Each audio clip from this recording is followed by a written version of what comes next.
इस कहानी की शुरुआत में हमें बताया जाता है कि दुनिया में हो रही हर हलचल और केओस के पीछे वेस्ट का हाथ है। एक वक्त था कॉलोनाइजेशन का जब वो लोगों के बीच रहकर ही उन्हें लूटते थे और उन पर जुल्म किया करते थे। लेकिन अब वक्त बदल चुका है और न्यू कॉलोनाइजेशन का दौर है जहाँ वो दूर रहकर भी अपने गुलामों पर कब्जा बनाए हुए हैं। उनकी लूट मार पहले से भी 10 गुना ज्यादा बढ़ चुकी है क्योंकि सारा सिस्टम, कानून, मीडिया, पॉलिटिशियंस और पुलिस उन्हीं की है। इसीलिए हमें सबसे पहले अपनी हिस्ट्री और इस बनाए गए सिस्टम को समझना होगा कि कैसे कुछ लालची लोगों ने इस पूरी दुनिया को अपनी उंगलियों पर नचा रखा है। इसके बाद हमें ओक्लाहोमा का सीन दिखाया जाता है जहां हम एक लड़की को अपने फादर के साथ ऑफिस में बैठे हुए देखते हैं। इस लड़की का नाम सेरा रेक्टर है और उसके फादर का नाम जोसेफ रेक्टर है। ये दोनों ही अफ्रीकन अमेरिकन हैं। आज यहाँ वो लैंड अलॉटमेंट के सिलसिले में आए हुए हैं। दरअसल सारा के आबो अजदाद जिन्हें क्रीक इंडियंस ने गुलाम बनाया हुआ था, सिविल वॉर के बाद 1866 की ट्रीटी में यूएस गवर्नमेंट ने क्रीक जैसे ट्राइब्स को मजबूर किया कि वो अपने गुलामों को आजाद करें और उन्हें अपने ट्राइब का सिटीजन माने।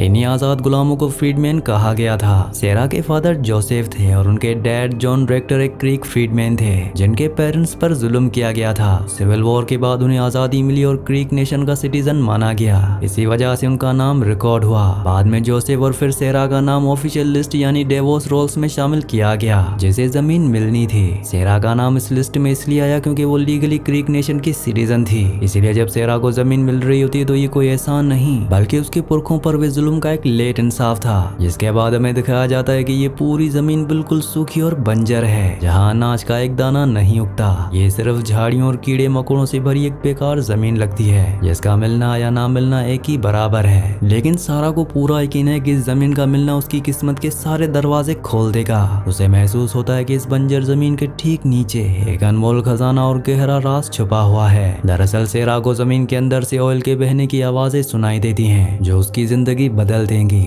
वहीं दूसरी तरफ हम देखते हैं कि ओसाज नेशन में तेल मिलने की खबरें अब खबरों में भी छपने लगी हैं। नेटिव अमेरिकन के ओसाज टाउन में तेल के बहुत सारे कुएं मिलने से वो टाउन रातों रात अमीर हो गया। सेरा ने ये बात अपने पेरेंट्स को बताई कि उनकी जमीन के नीचे भी तेल दबा हुआ है, लेकिन उन्हें उसकी बातों पर यकीन नहीं होता क्योंकि बिना किसी मशीनरी और रिसर्च के तेल का पता लगाना नामुमकिन है। फिर भी उन्हें सारा की आंखों में एक सच्चाई नजर आती है और उन्हें लगता है कि शायद ये जमीन उनकी किस्मत की चाबी है। वो उस मौके को बिल्कुल भी गंवाना नहीं चाहते। इसीलिए अगले दिन सेरा अपने फादर के साथ टाउन जाती है। ये टाउन व्हाइट लोगों का होता है जहाँ काले लोगों को जाने की परमिशन नहीं होती क्योंकि उन्हें नीच समझा जाता है। वहाँ उन्हें हमेशा अपना सर झुकाकर चलना पड़ता है। वहाँ कई ऑयल प्रोस्पेक्ट एजेंसीज होती हैं जो लीज ब्रोकर का काम करती हैं। ये लोग बड़ी ऑयल कंपनीज और जमीन मालिकों के बीच मिडिलमैन का काम करते हैं। सेरा का बाप वहाँ कई शॉप्स में जाता है जहाँ से उसे धक्के मारकर बाहर निकाल दिया जाता है क्योंकि वो एक ब्लैक है। आखिर में एक आखिरी शॉप बचती है जिसका नाम पेन ओक्लाहोमा पेट्रोलियम है। जोसेफ उसके अंदर जाता है। वो सेरा को बाहर ही इंतजार करने को कहता है। सेरा को जब प्यास लगती है तो वो एक कैफे में चली जाती है, लेकिन जैसे ही वो कैफे के अंदर जाती है तब वहाँ बैठे सारे व्हाइट लोगों की नजरें उस पर आकर रुक जाती हैं। लोग उसे अजीब नजरों से घूरने लगते हैं जैसे वहाँ कोई जानवर आ गया हो क्योंकि ये सिर्फ गोरों का कैफे होता है। जब सेरा वेट्रेस से पेन मांगती है तो वो साफ इनकार कर देती है। हालांकि सेरा पैसे देने को भी तैयार होती है, लेकिन तभी पास बैठा एक व्हाइट आदमी उस वेट्रेस को पानी देने को कहता है। इस आदमी का नाम बर्ट होता है। बर्ट भी एक व्हाइट आदमी है, लेकिन वो काले और गोरों के बीच कोई डिस्क्रिमिनेशन नहीं मानता। सेरा वहाँ खुद को इंट्रोड्यूस करती है, लेकिन वेट्रेस उसे धक्के मारकर कैफे से बाहर निकाल देती है। वहीं जोसेफ पेन ओक्लाहोमा के मालिक से मिलता है जिसका नाम अर्ल है और उसे वो अपनी जमीन के बारे में बताता है। जोसेफ कहता है कि वो चाहता है कि अर्ल उनकी जमीन पर खुदाई करवाए। तभी वहाँ पर सेरा भी आ जाती है।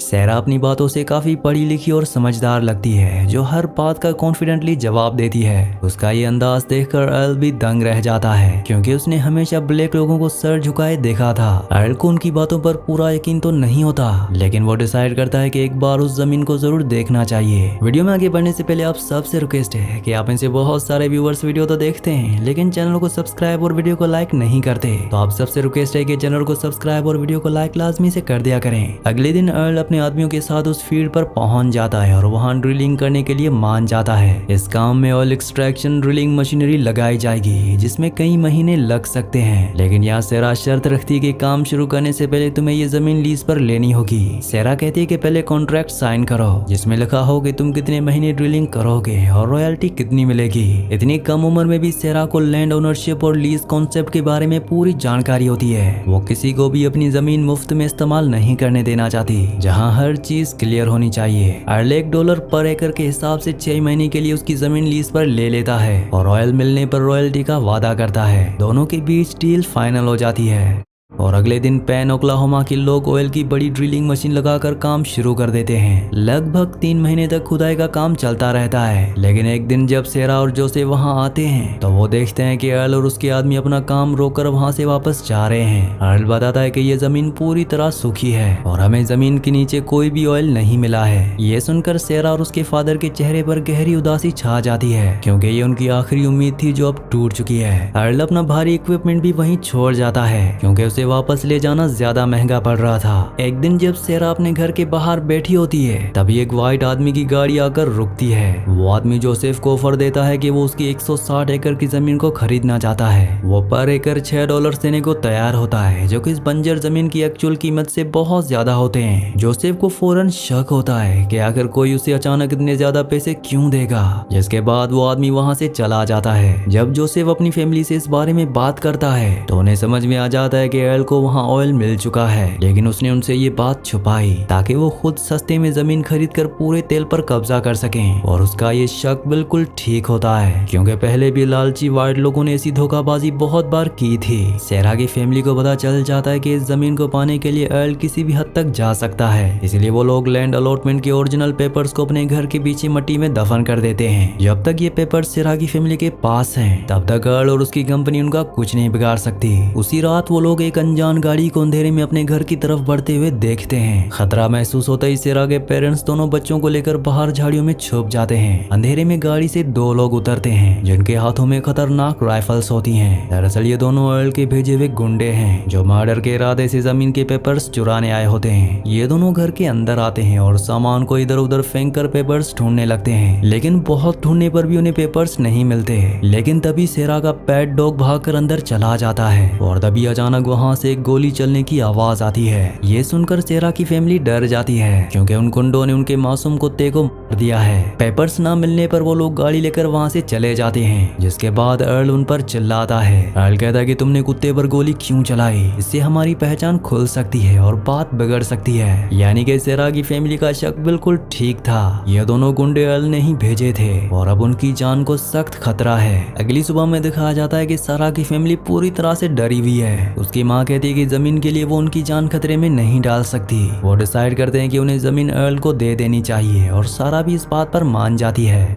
अगले दिन सेरा अपने कुत्ते को ढूंढने बाहर निकलती है और एक ऑयल कैंप के पास पहुंचती है। ये कैंप एक ऐसी जगह होती है जहां मजदूर, वर्कर्स और गैम्बलर्स छोटी छोटी झुग्गियां बनाकर रहते थे। वहां उसकी मुलाकात दोबारा बर्ड से होती है, जो कैफे में उसे मिला था। वो अपने दोस्त मैक के साथ बैठा होता है। सेरा उन्हें बताती है कि उसकी फील्ड में ऑयल मिला है, लेकिन इन दोनों को उसकी बात पर यकीन नहीं होता। उन्हें लगता है कि ये कोई मजाक है। सेरा उन्हें ड्रिलिंग और अर्ल के धोखे की पूरी कहानी सुनाती है, लेकिन जब उन्हें यकीन नहीं होता तो सेरा उदास होकर वहां से जाने लगती है, जिसे देखकर बर्ट और मेस को बुरा लगता है। वो उसे वापस बुलाते हैं और फैसला करते हैं कि एक बार उस जमीन पर चलकर खुद चेक करना चाहिए। अब जब वो वहां पहुंचते हैं तो देखते हैं कि ऑयल की छोड़ी हुई ड्रिलिंग मशीन अभी भी वहीं खड़ी है। वो दोनों खुद वहां ड्रिलिंग शुरू कर देते हैं और सारा की फैमिली के साथ उनकी अच्छी दोस्ती हो जाती है। लेकिन तभी वहां ऑयल के गुंडे दोबारा से आ जाते हैं, जिन्हें देखकर पूरी फैमिली अलर्ट हो जाती है। गुंडे उन्हें धमकाते हैं कि अपना सामान बांधो और जमीन छोड़कर यहाँ से दफा हो जाओ, लेकिन सारा उनकी आंखों में आंखें डालकर जवाब देती है कि ये जमीन उसकी है और वो कहीं नहीं जाएगी। अर्ल आगे आता है और सेरा को कॉन्ट्रैक्ट दिखाता है, जिसमें उसने चालाकी से एक्सपायरी डेट बदल दी होती है, लेकिन सेरा उसकी धोखेबाजी को वहीं पकड़ लेती है, जिससे अर्ल को बहुत गुस्सा आता है। बट अर्ल पर अपनी बंदूक तान देता है, जिससे अर्ल को मजबूरन पीछे हटना पड़ता है। जाते वक्त अर्ल धमकी देता है कि अब तुम सबकी लाशें इसी जमीन में दफन होंगी। यहाँ में दिखाया जाता है कि दूसरे की जमीन हड़पने के लिए एक लालची इंसान किस हद तक गिर सकता लगता है अगर ये जमीन किसी व्हाइट फैमिली की होती तो ऐसा बिल्कुल नहीं होता,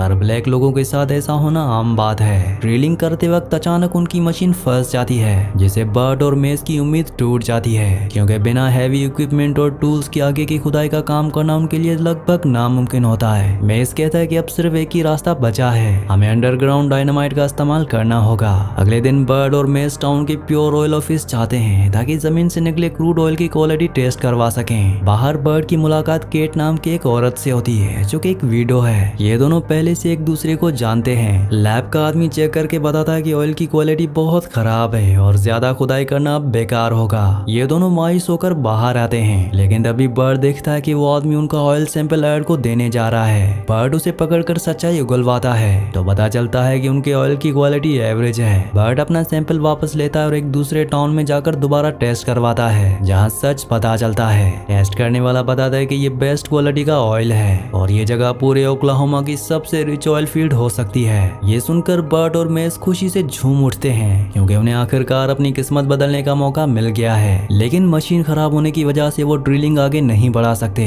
और अब उन्हें नए टूल्स के लिए पैसों की जरूरत है। बर्ट जब बैंक से लोन लेने जाता है तो वहाँ पर उसे किसी भी तरह का लोन देने से साफ साफ इनकार कर दिया जाता है, जिसके बाद वो कैट से मिलता है और ऑयल फील्ड की पार्टनरशिप के बदले उसे पैसे मांगता है। कैट उसकी बात मान जाती है। बर्ट नए इक्विपमेंट्स खरीद कर लाता है, लेकिन अब पूरे टाउन को पता चल चुका होता है कि वो एक ब्लैक लड़की की मदद कर रहा है। इस वजह से बहुत से व्हाइट लोग उसे नफरत करते हैं। जब वो सेरा के घर पहुंचता है तो वहां पुलिस होती है। पुलिस बताती है कि कल रात ही क्रीक नेशन में 2 नेटिव अमेरिकन बच्चों को बेदर्दी से मार दिया गया है। ये सब ऑयल माफियाज का काम था, जो ऑयल के नशे में पूरी तरह से अंधे हो चुके हैं और लाशें बिछा रहे हैं। पुलिस सेरा की फैमिली को वार्न करने आई होती है, क्योंकि उनकी जमीन पर ऑयल मिलने की खबर हर जगह फैल चुकी होती है। अगली सुबह जब बर्ट नई मशीन चलाता है तो वो फिर से बंद हो जाती है। ये तरीका पूरी तरह से फेल हो जाता है। तभी वहाँ अर्ल अपने गुंडों और एक लीगल काउंसलर के साथ आ जाता है। काउंसलर एक कोर्ट ऑर्डर दिखाता है जिसके मुताबिक सेरा को एल के सारे इक्विपमेंट्स लौटाने होंगे। अर्ल बर्ट को समझाता है कि लीगल केस सालों तक चलेगा और किसी के हाथ कुछ नहीं आएगा, उल्टा मौत का खतरा रहेगा। वो बर्ट को ऑफर देता है कि तुम स्टेट लॉ के हिसाब से इस लड़की के व्हाइट गार्डियन बन जाओ और फिर ये जमीन मुझे बेच दो। बर्ट को बस उस पेपर पर सेरा के साइंस लेने होते हैं, जिसके बाद अर्ल उसे मुनाफे का एक बड़ा हिस्सा दे देगा। बर्ट उसकी इस लालची बात पर मान जाता है, जिसे देखकर हैरानी होती है कि वो सेरा को धोखा क्यों दे रहा है। दरअसल उस वक्त यूएस गवर्नमेंट ने एक नया लॉ बनाया था कि ब्लैक और नेटिव लोग इतना बड़ा पैसा नहीं संभाल सकते,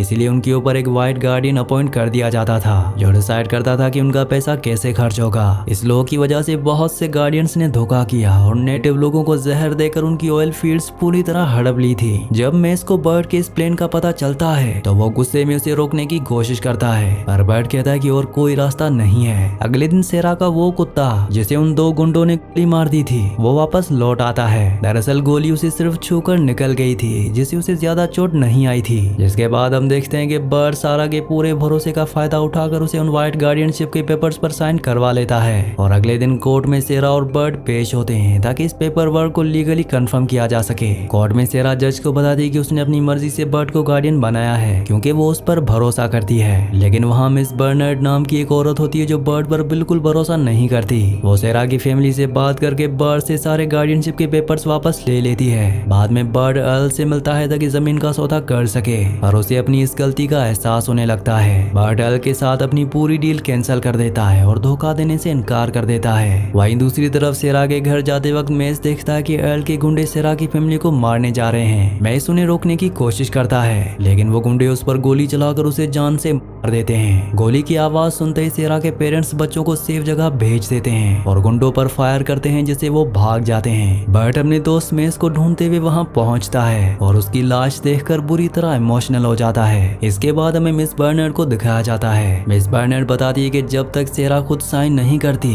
अर्ल उस जमीन पर कब्जा नहीं कर सकता। बर्ट डिसाइड करता है कि वो अगले दिन कोर्ट जाकर अपनी गार्डियनशिप कैंसिल करेगा और मिस बर्नर्ड को गार्डियन बनाएगा। अगले दिन क्रीक नेशन के शेरिफ ने अर्ल के गुंडों को अरेस्ट कर लिया होता है और कोर्ट में मिस बर्नर्ड को लीगल गार्डियन बना दिया जाता है। दूसरी तरफ बर्ट अपने मरे हुए दोस्त मेस का आइडिया इस्तेमाल करता है और अंडरग्राउंड डायनामाइट फिट कर देता है।